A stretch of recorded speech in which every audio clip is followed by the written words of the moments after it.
Welcome to Athletes to Entrepreneurs, the Alumni Journey. I'm Rob Finkelstein, founder and CEO of Alumni Direct. We've created a platform where athletes and other alumni could interact, network, connect, and just be part of that affinity group. And we've created this show to teach and inspire athletes that there is life after sports. And there's major issues today where athletes, whether it's mental health, whether it's financial literacy, a lot of things go along with that. And so we interview great guests that have been either collegiate athletes or professional athletes in their round, and just understanding their journey and how they can help others. And today we're really excited to have Ross Hamilton. How you doing, Ross? I'm doing fantastic. I'm really excited to be on the show. Well, that's great. Well, thank you for coming in. And this is a little bit of a different spin. We've been talking offline. So Ross was a professional BMX freestyler. So it's kind of like at one point, Ross, we did have a professional windsurfer. So kind of fits in a little bit of the same category, I guess the adventure category, so to speak. So he did that. And then unfortunately, injury took that away. And he'll get a little bit into that as we talk. And then he started getting into real estate and ultimately got that entrepreneurship bug and just created between real estate and tech, kind of brought them together and created a successful online community. And today he's in the big time into the philanthropic world. That's a tongue twister. So Ross, tell me a little bit about growing up playing sports and how that shaped you into, your high school, college years. Yeah. Well, I think in high school, it really defines you. And, now that I have kids, I'm really excited to find a sport that she's passionate about because it lets you, it helps keep you out of trouble, gives you something to do. And, it's mind, body, and soul, right? Having that physical outlet in life is really important. You can't just be there staring down at your phone all the time. You have to get your body moving. And sports, when you have the right mentality, creates healthy competition, which ties in very well with business. You have to be able to cooperate, be part of a team. I think it really gets you set up to be a successful entrepreneur if you take your mentality in the sports, for whatever sport you have, and move that into business. My specific sport being BMX, there was a lot of risk associated with showing up. I mean, every sport has a lot of risk, but when people watch, someone hit a ramp and go 30 feet in the air and do a backflip, it just, every jump you could just mess up. Not too long ago, I fell because of the way I was breathing. Like there's all sorts of ways to fall. So learning how to deal with risk ties in well with being an entrepreneur, and also the group of people that you are riding with as a BMX rider. They're your friends. They push you along, but then you also compete with them when it becomes, when the clock starts. So it creates a little mastermind group, a close-knit group of people that are all pushing each other, and it's co-opetition in a lot of ways. So, sports BMX has definitely defined me. It's what drove me. To be honest, all I wanted to do was be able to ride my bike every day, no matter what. And now that I've sold my company and retired for several generations, I ride my bike every day. It's raining today. I'll wait for it to dry out and I'll get a few miles in here or there. And I still love to fly. My wife is like, when are you going to stop? You just turned 41. When are you going to stop riding? I'm like, man, I love being in the air and flying. So anyway, I don't know if I answered your question, but you did. There was a lot there. I mean, yeah. What's interesting to me is I was a runner in high school and college, and not to the status that you were I wasn't an elite runner, but just hearing you say that, I think running is similar to where it is a team sport. However, you're also running individually. So you develop that camaraderie, which is something I did, through my high school and college days, just, building that rapport with your teammates and having, to your point, like kind of a mastermind group. So kind of interesting putting those two together. So let's talk about your journey as a BMX freestylist, and maybe share a little bit about the trajectory, and then kind of getting it taken away from you. And then we'll get into, some of the other areas related to that. Yeah, absolutely. I will say that I have completed several Ironman triathlons as well, not in any like professional level, but I love sports outside of BMX. And, where it really tied together for me there was whenever I was running those triathlons, I would always just try to get to the next telephone pole. It wasn't the 26 miles, it was the next telephone pole. So I took that same mentality in business. And a lot of people, because I got into real estate, they think they have to know everything before they start, but you really just need to know the next thing, right? I just need to get to Right. that next telephone pole, and then you want to keep the momentum going, right? You don't want to stop the momentum. But as far as my BMX career, I started riding BMX and got really fortunate because Dave Mira, who was the Michael Jordan of BMX, moved to my town when I was about 14 years old. I helped him build his skate park that he lived at, because BMX, I mean, you don't make any money really in that sport. Uh, so he lived at the skate park, helped him build it with other friends, worked there as well. So all of the top pros in the world were all coming through our town. So because I was just around those people, I got really good really fast. I got access to things that I wouldn't have had access to otherwise. But really what it did is it made the impossible possible. I'll never forget the time we had just put the plywood on the box jump, and Dave Mira is like, I'm going to touch my wheel to the ceiling and do a backflip. And I'm like, what? And by the end of the night, the ceiling was just filled with tire marks. I thought that would have stopped the rotation, right? And he would have fallen on his head. So I was able to get really good really fast because of the effort, obviously, but also just the belief that I could do it. I would see some of the best things happen in BMX, and I got really good really fast. And I translated that into business. I always made sure to be around people that were, doing backflips and touching the ceiling in entrepreneurship. And I was able to find some mentors at a young age and shadow them. And it really helped with my career. So what I love about this podcast and show and how you're doing it is how you do anything is how you do everything. You're not going to be a sloppy athlete and then all of a sudden you're this tight knit business person, right? Like how Right. you go about your training is probably the same way you're going to go about your business.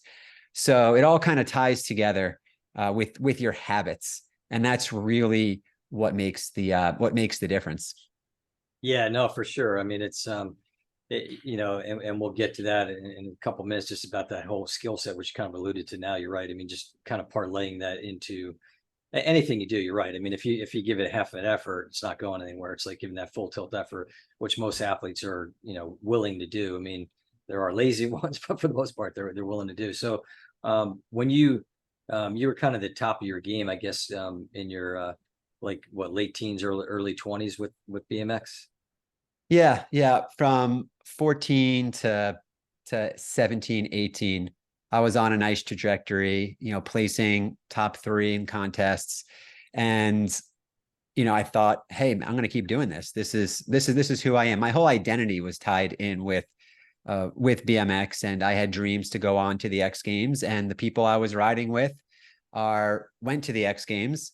Now when I watch the X Games, I personally know the people that are announcing the X Games because I used to ride with them.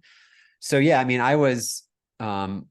I'm either all or nothing in everything I do. I mean, back then, if you didn't ride BMX, we didn't really have much to talk about because I was trying to get back to the skate park. Um, so yeah, I was on a nice trajectory, had everything going for me, and then just took one of those falls that takes over a year and a half to recover from all the way. And it was just such a pivotal time. I was just never able to build it back up. Yeah, and that's got to be tough because you're here. It's like every day you're out there, you're loving it, and then all of a sudden it's kind of taken away. I mean, I guess it, from a transition standpoint, I mean, you hit on it. You were kind of like Ross, the BMX guy, and now all of a Mm-hmm. sudden you're not doing that. So like, how did you approach that? Like, was it something right away, or it took a little time to kind of start doing that? Yeah, no, that's a good question. Essentially, Dave Mira, and at the same time when I fell, Dave and Ryan and everyone moved away from Wilmington. So the whole scene evaporated. So now here I am, I'm recovered. There's no one in the town anymore. A lot of my best friends had moved, and I would still go to the skate park, and I was riding 2 or 3 levels below where I was. Um, so the transition was a little quicker than I would have liked it to be. If the scene had stayed in town, I probably would have given it another shot.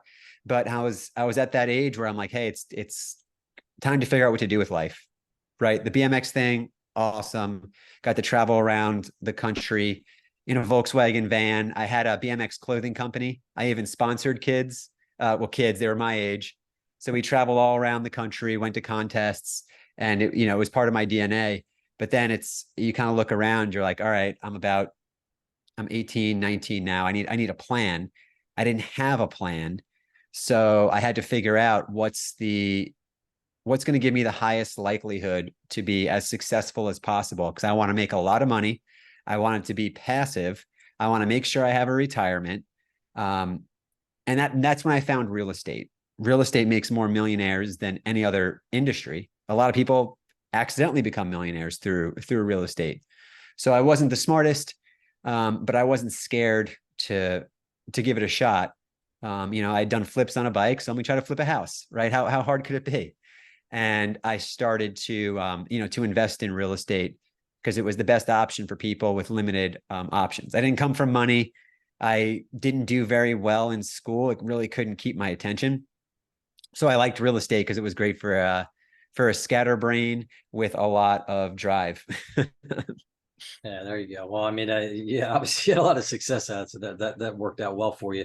So talk a little bit about a big part of what we do it's all about networking, connecting, and Yes. in the business world, really in any facet of life. I mean, networking, connecting come into play. So talk about the importance of that, and maybe give some advice to our listeners and viewers out there. Yeah, it's funny. I just got the chills a little bit because I was just thinking about this one moment that had to do with networking that kind of changed my whole life. At a very young age in real estate, I realized that the more people you were connected with, the more money you were able to make. So I was out there flipping houses. I managed to acquire around 50 houses by the time I was like 23, 24. So I had done pretty good in a relatively short period of time.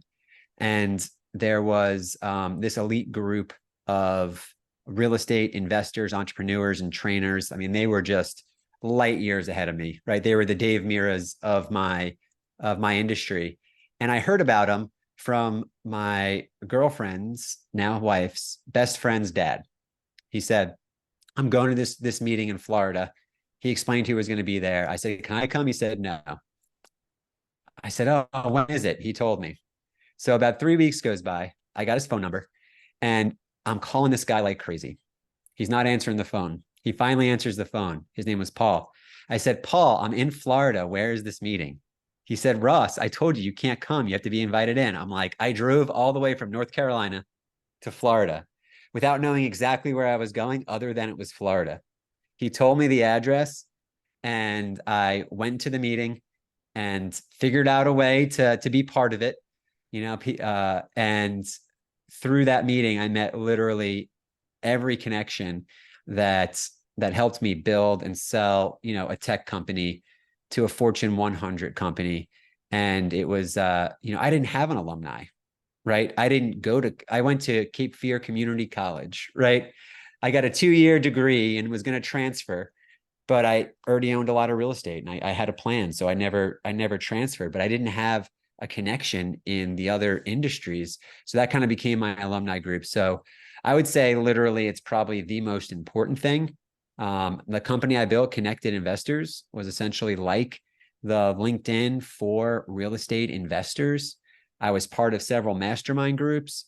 So networking was key to my success. I was known as like the most connected investor in the space. Yeah, so I couldn't advocate it more, and it is such a critical part to everything. Now that I'm working in charities, I'm doing the same type of thing there. How you do anything is how you do everything. I have to find the top people and figure out a way to provide value to them, so I can you know, to grow through the osmosis of being around someone that's doing what you want to do.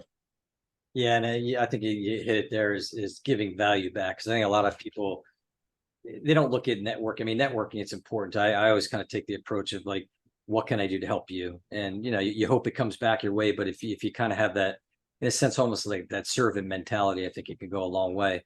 So one of the things with athletes, and whether it's college or professional, a lot of times they're in the moment of their sport, and especially the more elite people. And so I've talked to some agents, and they talk about the best time to network and connect is when you're still active in your sport. I mean, do you see that, I mean, as a good method to look at? Oh, yeah, absolutely. I mean, because when you're active in your sport, you're at all of the things. It's so much easier to do it than to figure it out when you're not active. So, building that network of people while the network of people are around you is key. Plus, you have some influence, and you can do certain things when you're in that moment. You know, and just a quick little tip. A lot of times, whenever people would kind of give me some advice or mentor me, the worst thing you can do is when someone gives you advice is to not take the advice and apply the advice. So someone would give me an idea, and then I'd reach out to them and I'd say, "Hey, thank you so much for that. I did that. I got a great result. I really appreciate it." And then they that's like a dopamine release for them. Then they want to help you some more. So whenever I'm helping people, that's kind of the phase of my life I'm in now. I love the people that take a nugget and then they do it and they tell me they had success. And that was what I did for my mentors. Was I just gave them feedback, and it seemed to work, because sometimes you don't have a lot to give when you first start, Right. other than making other connections and just understanding, the full circle. Yeah, I mean, that's phenomenal advice. I mean, I kind of live by that too. I mean, I think, like you said, when you're younger, there's people mentoring you. And so, like, I'm at the point in my life too where there's been people that mentor me, and now I want to give back and mentor others. And it's that, you're right, even in the beginning, you still might have something to offer. You just never know. I always tell people it's not necessarily who you know, but it could be who they know as well, because you might just be like, okay, well, so and so does this, so they really can't help me or help my friend. But then when you think about it, you don't know what the extension is to their network of people. So that's something that's critical. And you talked about, let's go back to kind of like the athlete skill set, and athlete mindset. I Based on your success, real estate's a good way to go. So talk a little bit about that too. Yeah, as we have athletes going and they need to figure out what's next in life, maybe give them some advice on that, like maybe the Yeah. real estate space and in general utilizing those skills. Yeah, absolutely. What's great about an athlete is their goals are so well defined, right? When you're an athlete, you know like exactly what you're going for. So you know what to say yes to, you know what to say no to. And a lot of times when you try to transition into business, if the goals get vague, the timelines get vague. So having those very clear, precise goals that you're looking at, reviewing, adjusting to, is really key and important. Now, real estate in general, it doesn't matter if you're an athlete, if you're broke, if you're rich, if you're, upper middle class.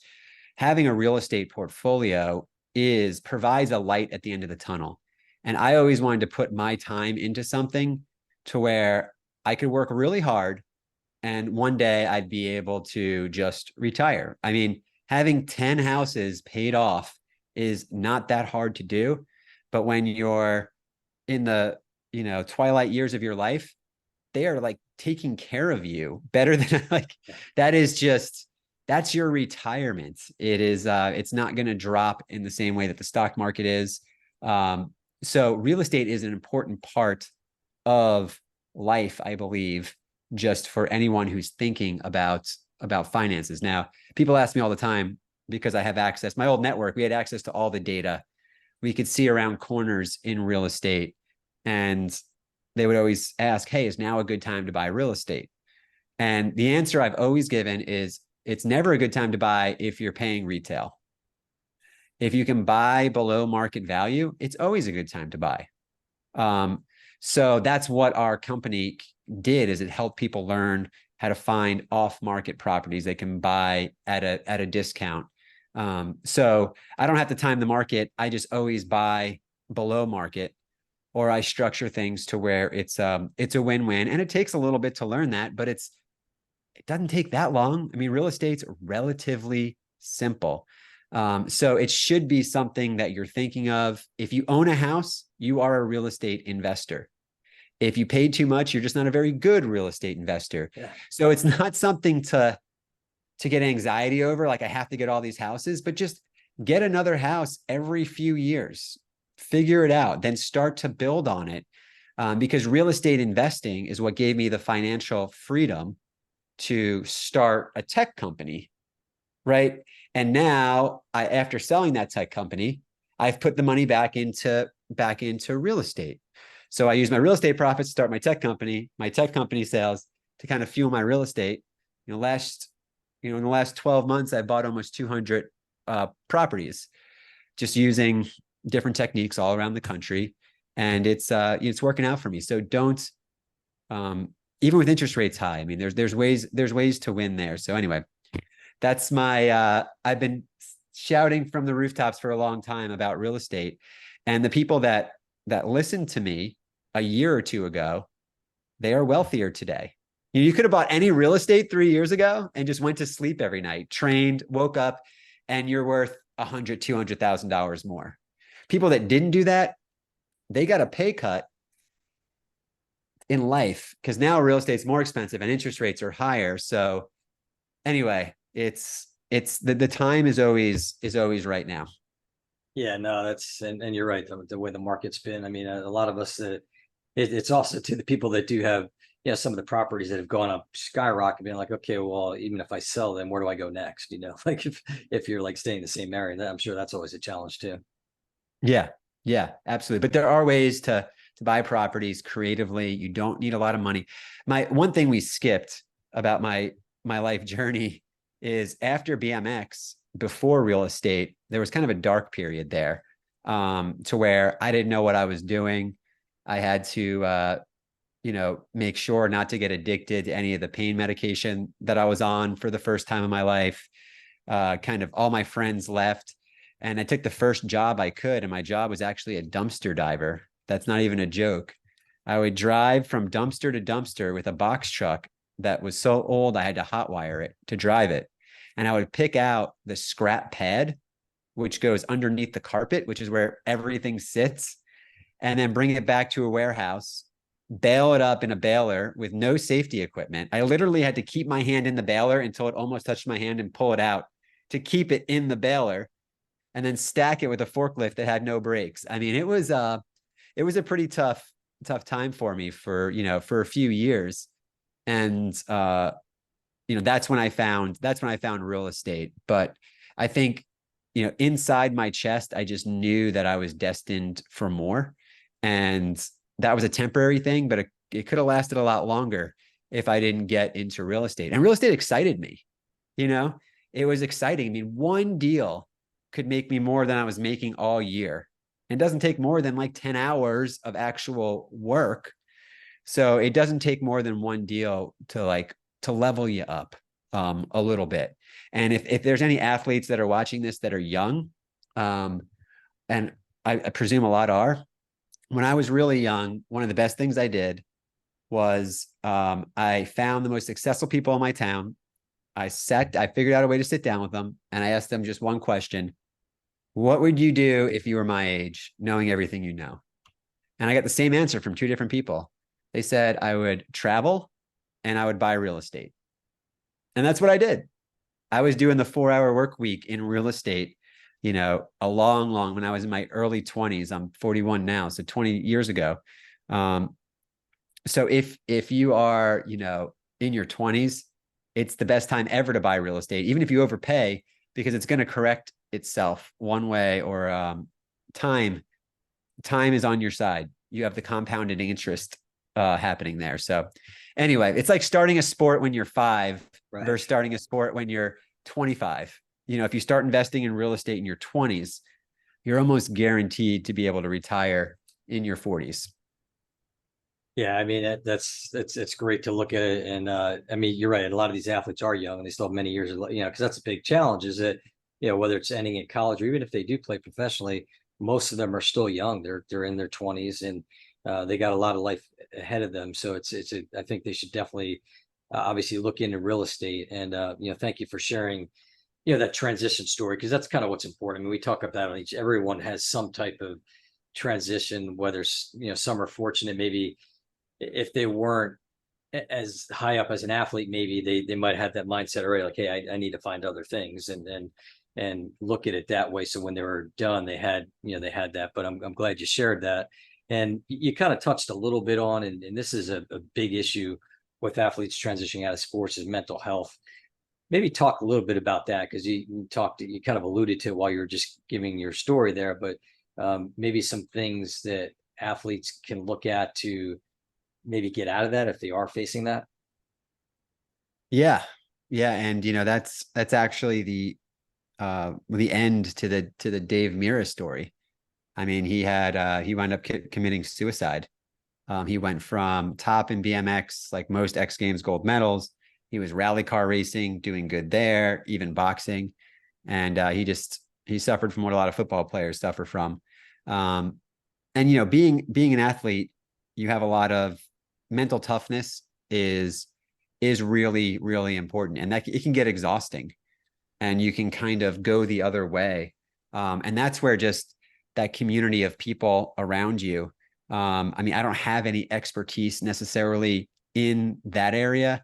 I just, like I mentioned earlier, I want my daughter to find sports early so she can keep her mind busy. As soon as I found real estate, I was just all in on that. I kind of got addicted to house flipping. I mean, every deal was like this awesome, rush of opportunity and wealth and stuff like that. So you just have to switch out your passion as quick as possible and make sure you have a good network of people around you. I mean, I got competitive. I went from being competitive in BMX to being competitive in real estate to being competitive in tech. But when I look back, my competitors were the biggest blessings in my life. Like, they pulled so much more out of me. And if you go from having competitors in your in your sport to no competitors, I don't know. There's a really cool relationship there between people that you compete with and just your ability to become all that you can be. Yeah, I mean, just talking, listening to what you're saying too, just you're right. I think you're so zoned in on your sport, and now you find something else to zone in. And I guess the biggest thing that we encourage, and we're trying to do different things, like one of the things we're looking at, going into schools and tapping into the athletic department to develop curriculum to help these athletes, whether they're current athletes or alumni athletes, but address some of these issues, the financial literacy, the mental health, all these other things. But from a mental health perspective, or just I think in general, everything, people need to know there's communities out there and there's people willing to help. And I guess, hearing sad stories like your friend there, and there's many stories like that you're hearing today in sports and Olympic athletes and all that, is just, hopefully we can encourage people to reach out and get the help that they need. And I think if we could do that, we can make such a positive impact, across so many different people. I mean, we talk about mental health, and there's only so much to go around of, like, people that are, say, clinically approved to be, doctors and all that, but there's a lot more people that need help. So definitely reach out to your communities, like Ross mentioned, to get that. So let's talk now about you went through real estate, and then you ultimately turned to tech. Give us that quick little window of what made you start your company and get into that tech space. Yeah. And really, it was networking. Like I said, the more people I was connected with, the more money I was able to make in real estate. And also it made real estate investing safer when I had a network of people, because, like I mentioned earlier, running to that next telephone pole, if I got to that next telephone pole and I couldn't figure out, I had to figure out what to do. So I was always figuring out what to do. And I loved just to copy from other people's playbooks because, there's very few things that are new. Just in business, real estate investing has got to be the oldest second oldest profession out there, Yeah. right? So there's plenty of people that have done that. So I understood the value of a network at a young age, and real estate by design is a very network oriented industry. There was no specific social network for it.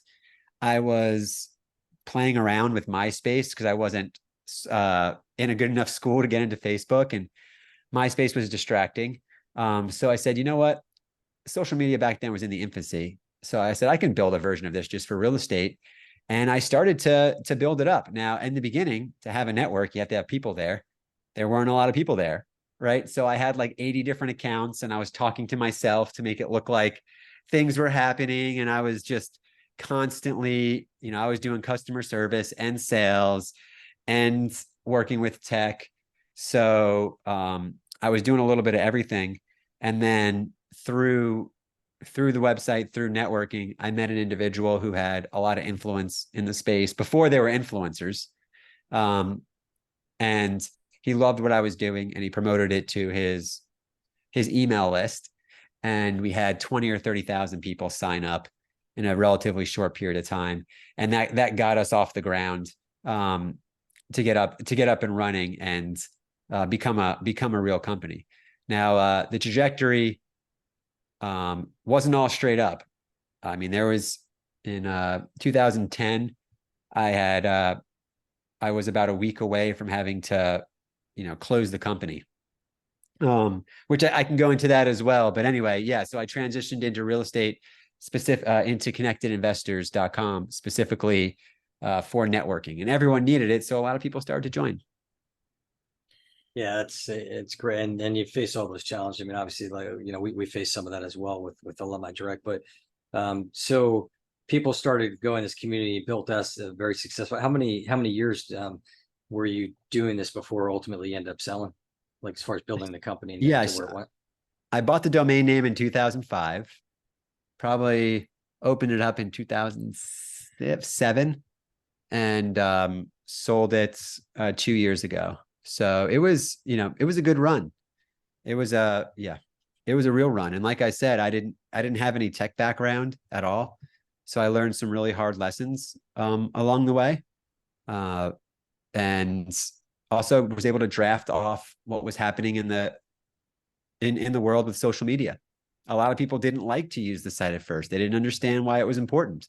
Sounds silly now, but it was just a little early. But then when it caught on, it caught on good, and we were able to to build it out and to provide products to our community. So we built the community first, and then we started to add products once we had people using it.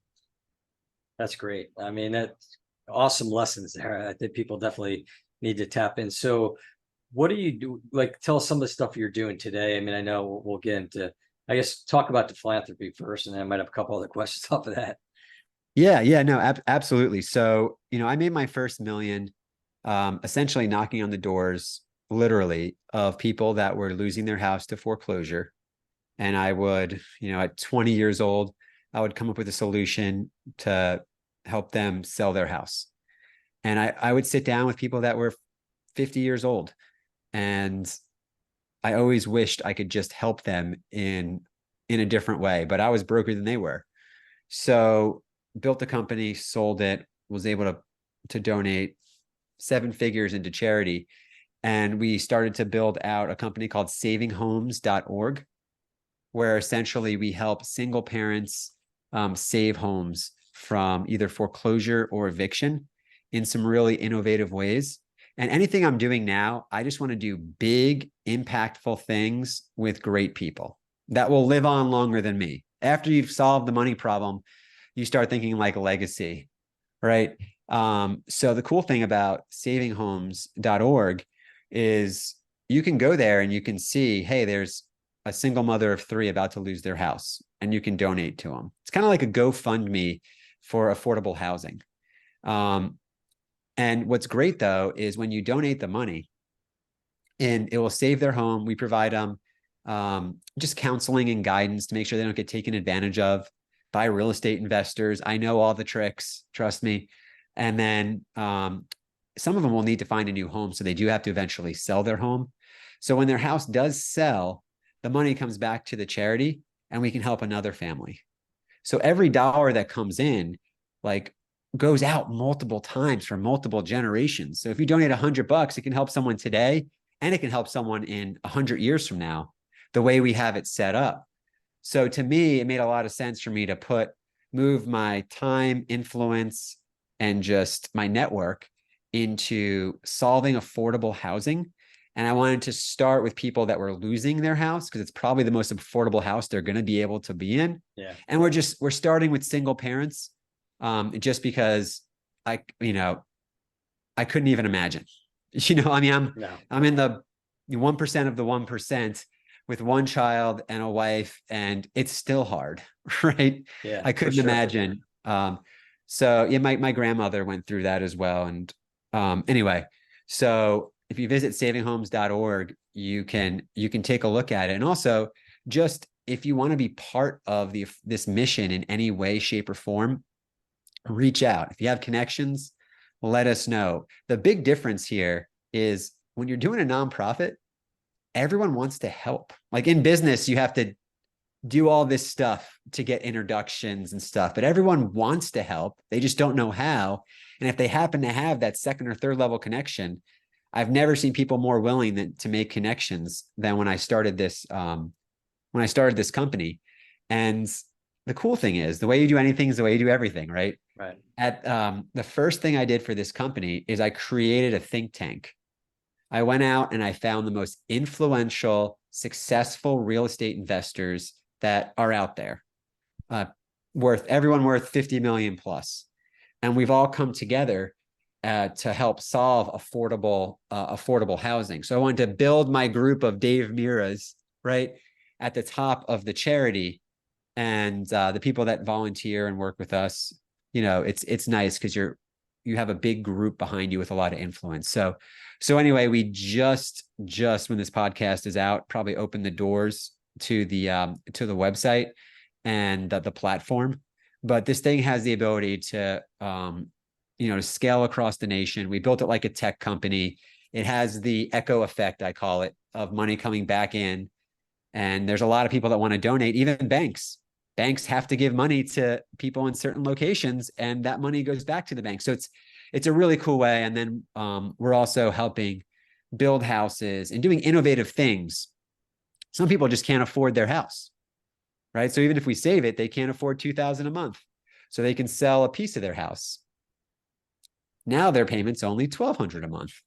So we're doing really cool, innovative things that haven't been done before with a lot of great people. So that's where I'm spending all my time right now, and I'm really excited about 2024. Yeah, no, that sounds great. I mean, that's any way you can kind of give back, and it's you've had your success, and now you're giving back to the community, which is awesome. And I'm sure, like, it's single parents now, but obviously it's something that could scale out to helping families in general. To keep going with what you're working on there. Yeah, once we perfect it, the whole process with single parents, then we'll open it up to everyone, even people facing evictions. There's a lot of really cool things that we're doing there, and yeah, definitely visit the website. If you like this at all, and you don't want to donate, just share the website, right? Just get it out there. Just do a little something. I mean, the reason I'm excited about this is, it's food, water, shelter, right? One of the main things in someone's life is the stability of a home. And it's really nice to be able to help good people. These aren't handouts. This is a helping hand. Yeah, that's great. So this has been awesome. I mean, I really, it's people that watch and follow us. I mean, a little bit different, but just so much great information. I mean, it's I definitely look forward to listening back to this. So how can people find you? I mean, aside from the what you mentioned, and again, we'll put this in the notes as well. Yeah. So I don't, other than Saving Homes, I'm not on social media. I kind of gave that up after I sold. I just hang out in the mountains in Asheville, North Carolina. You can actually email me. I know that's kind of weird, but my email address is ross@successcap.com. And what I've done is I can't sell anything anymore in the real estate space for a few years, but I can give it away. So I have my courses, all of my books. I just give it all away. If you email me, you can just say, send me free stuff. You don't have to have a conversation. And then I'll just send you an email back with everything. And one of the cool things I have in there is my personal and financial kind of transformation planner. I actually have it right here. And this is exactly what I use to create all my goals and track my progress. So it has personal and financial stuff because they tie together. So if you want to plan out the next 12 months of your life, start with this. This is as an athlete, you're really going to like it. And you can go ahead and print it out if you're definitely going to want to print it out. But anyway, this is what I've learned over several decades. It's really the difference between success and failure is being able to articulate the questions in here and create the steps to move to the next level, whatever that might be for you. Yeah, there's the playbook, athletes. You gotta reach out to Ross and get it. I know I'm gonna reach out. So Yeah. well, this has been again very enlightening. Thank you so much. You can find us at alumnidirect.com. You can also follow us on LinkedIn and Facebook and Instagram, all that. But follow the show. This is something that we want people to go out to our YouTube channel for athletes, entrepreneurs, and alumni journey. We're also across all the podcast networks, but I really want to help as many people as I can. I think we can make a positive impact in this space. So, Ross, it's been great. Appreciate it all the time. Yeah, it was great being here. Thank you. You're welcome.